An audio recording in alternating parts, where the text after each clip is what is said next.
pour clore ce chapitre des licences de pêche, si nous prenons 150 licences divisées par 212 000 km², on aurait 0,00070 navires par km². Ça veut dire une bouée par km². Il y en a qui sont influencés par le discours de Greenpeace. Il y en a qui sont influencés par le discours de Fiti.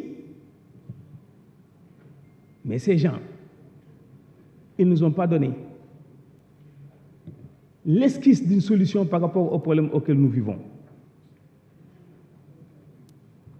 Il faut faire l'immersion profonde, avoir l'objectivité, le courage, la réalité et la vérité pour savoir qu'au moment où Mame Diarra Fam ou l'honorable député Gaye de Saint-Louis avait un seau de poisson qu'on lui donnait à Thiaroye ou à Saint-Louis, à Diamaguène. Mais en ce moment, on était 3 500 000 habitants. Aujourd'hui, nous sommes presque 18 millions d'habitants. Dans la sous-région, seul le Sénégalais consomme 29 kg de poissons par an. Vous pensez que la ressource peut être la même? Non. Nous avons 25 000 pirogues immatriculées qui pêchent au niveau de 6 000 miles. S'il y en avait 400 qui pêchaient, amna olof bu naan bu fukki géej tëmbee fukki gaal bu ñu tëmbee sumbu jun dem nappi jën bu nekk gaal ga la jàpp da nga ci moom doo nga tëmboon. 25 000 pirogues immatriculées, 6 000 miles. Vous pensez que chacun peut prendre une tonne? Non. Tout ce que je dis, c'est scientifique. La politique est de côté, parce que nous parlons au peuple et à la nation.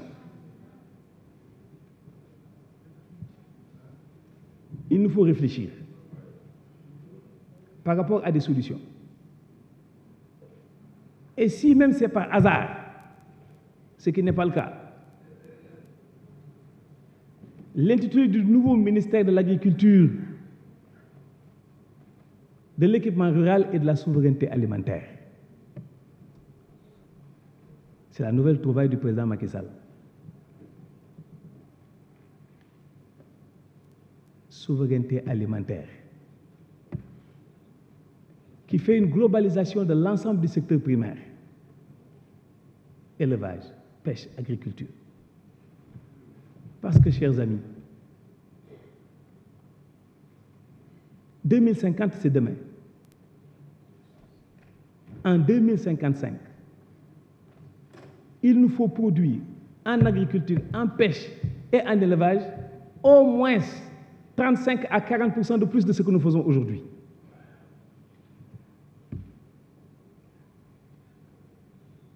La critique, elle est simple, mais c'est l'art qui est difficile. Nous devons avoir dès maintenant cette vision prospective. Pour aller où? Certains me disent que l'aquaculture n'est pas la solution.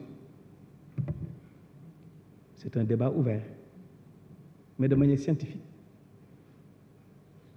La Chine, 1 milliard d'habitants. L'Inde, 1 milliard d'habitants.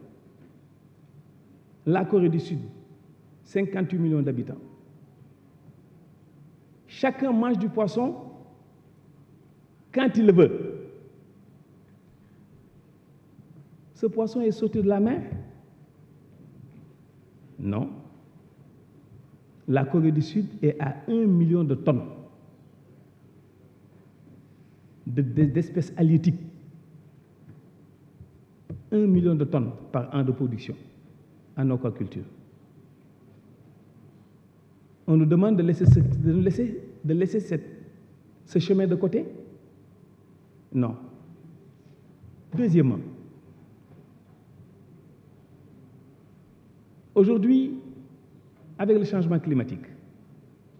Bon nombre d'entre vous, vous avez reconnu que le poisson qui suit son cours avec les courants chauds sont plus ou moins à 12 000, 15 000, 17 000 miles.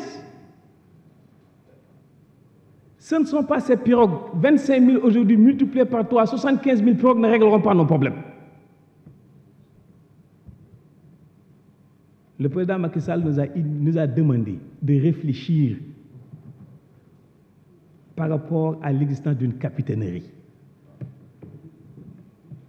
S'il n'y a pas cette capitainerie, nous n'aurons pas ces bateaux équipés même parfois d'hélicoptères avec des radars infrarouges pour détecter le poisson à minuit et le pêcher. Le monde évolue. Il faut qu'on évolue avec ce monde.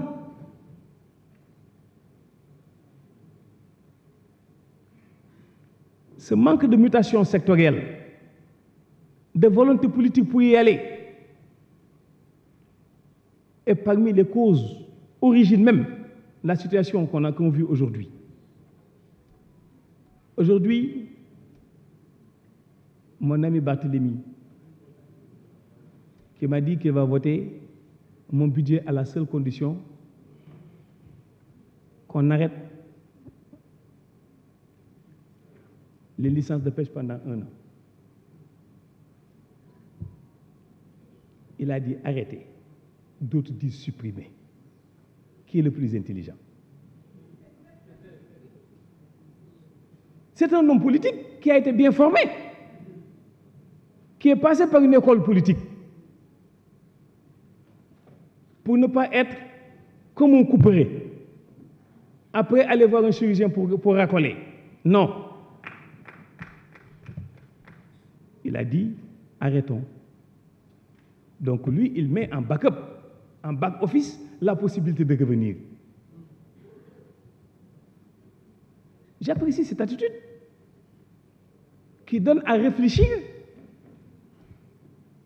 mais dégager. Nous ne voulons de rien. Dégagement à l'emporte-pièce. Non. J'étais à bâbord. Aujourd'hui, je suis à tribord. Avec les caméras, parfois il y en a qui perdent leur self-control.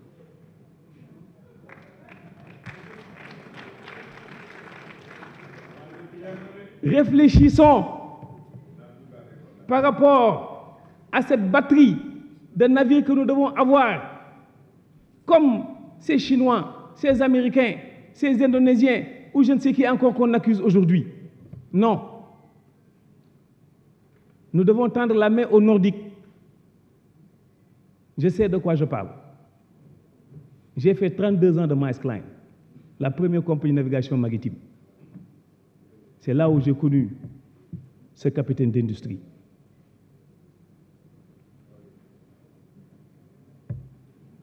À lui seul, à Pointe-Noire, il était à 1500 conteneurs de 40 pieds par an pour un seul produit. Ouagay, je suis très content de vous voir ici.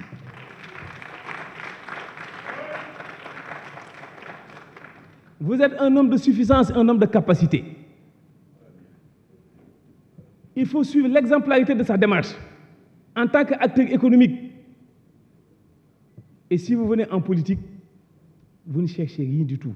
Vous êtes venu pour être à la disposition de votre pays.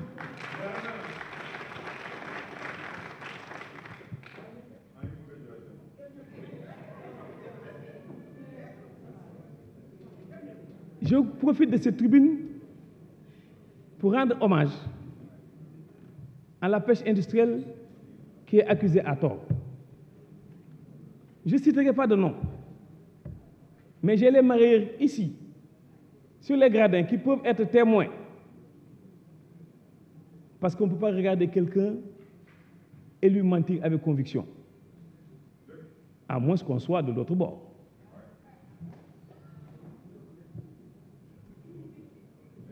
Ces industriels bénéficiant de la possibilité d'entreprise à l'exportation, sur demande du président Macky Sall,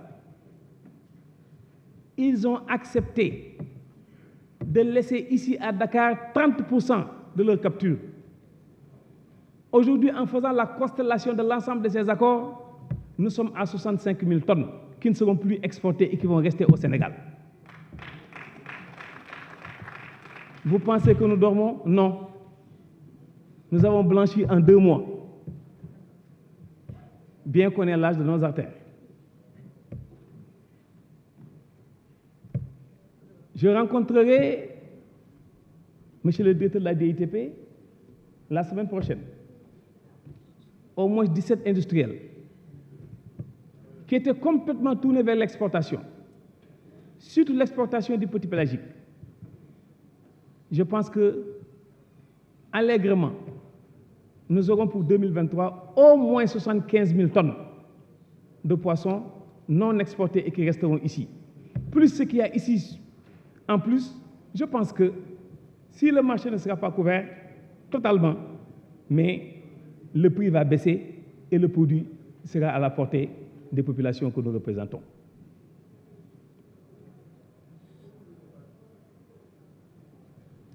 Je vois que les turifères des licences de pêche ont perdu le combat. Ils quittent la salle.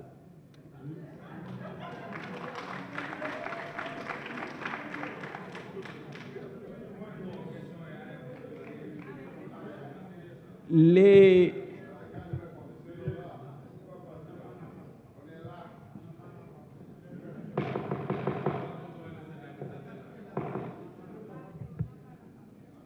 Honorable député, merci d'écouter. Monsieur le Président. Monsieur le ministre, merci de conclure.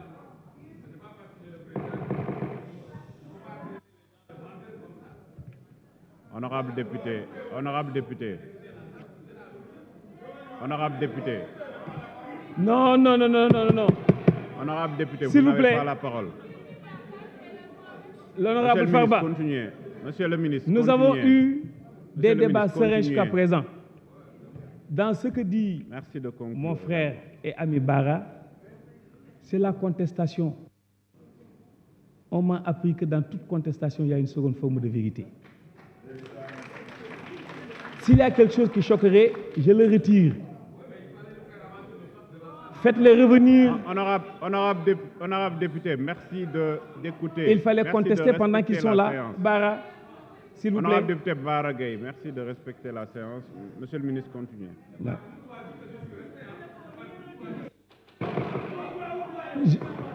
Je sais les rapports que nous avons, Bara. Merci. Alors, en parlant des camions frigorifiques, j'ai reçu les mareyeurs. Je leur ai parlé. Et je pense que aujourd'hui, nous avons 70 camions frigorifiques. 70 camions frigorifiques que nous devons distribuer à tous les mareyeurs. Il faudrait d'abord qu'il y ait un consensus en interne. Et lorsqu'il y aura un consensus en interne, il viendra vers le ministère et nous passerons à l'action. Mais j'ai été très clair avec eux. Ces camions frigorifiques, ce n'est pas pour les zones côtières.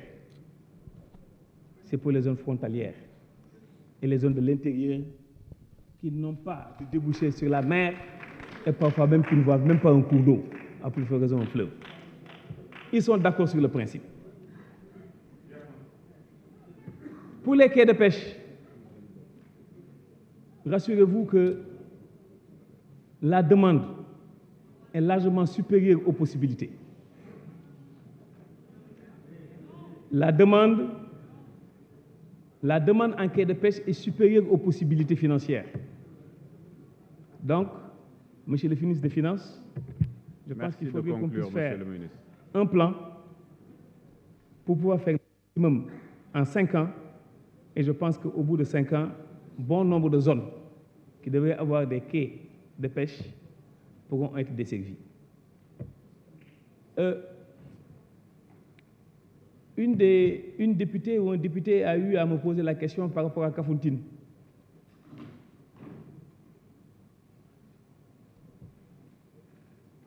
À Kafountine, le projet était en cours. Mais on s'est rendu compte que faire un quai de pêche en l'état serait mettre de l'argent à l'eau parce qu'il faut construire d'abord les brise-lames. Nous l'avons remis à l'année prochaine pour pouvoir construire les brise-lames d'abord, avant de faire les quais de pêche. Et je pense que nous avons le même phénomène à Djifer aussi, où il y a même un hôtel qui a dû subir la foudre de la mer et qui a disparu. Merci de conclure, Monsieur le ministre. Les aires de transformation, il y en a 4 aujourd'hui. Je pense qu'il en faut encore. Parce que nous devons dépasser cette méthode de faire du ketchup. Pour celles qui ont eu à faire du ketchup et qui connaissent le ketchup, nga xam ni da nga koy teraw boo ko terawee ba pare sërgal ko def ci kopp taal ko ba suba nga soog ko tuggi soog ko xolli pour am ma nga wéeru. Je pense que Diouf Sarr me comprend dans ce langage parce que moom xàmmee na saaka ak weraw te ñaar yooyu bala boo ko gisee ci biir géej gi di nga gis picc bu ñuy wax piipi ndax moo koy tiim. Mbaaw la ma dëkk fa la ratax ma ndong gi Ndiaga, je pense qu'on se comprend. Je viendrai à Thiaroye, qui est plus ou moins un village natal pour moi, parce que Mbao et Thiaroye ben lañu xaw ma ko ci meññ sa morom. Mais rassurez-vous que pour rassurer les mareyeurs et les pêcheurs qui sont dans les gradins, que le secteur sera ce qu'ils voudront que ce secteur soit. Sera le conseil présidentiel est fixé en fin janvier 2023. Et je pense que les avancées qu'on a eues au niveau du port de Dakar, je ne manquerai pas de le souligner et de féliciter du haut de cette tribune et devant la nation. Et pour le compte des importateurs, Monsieur le Directeur général Montagassi, je pense que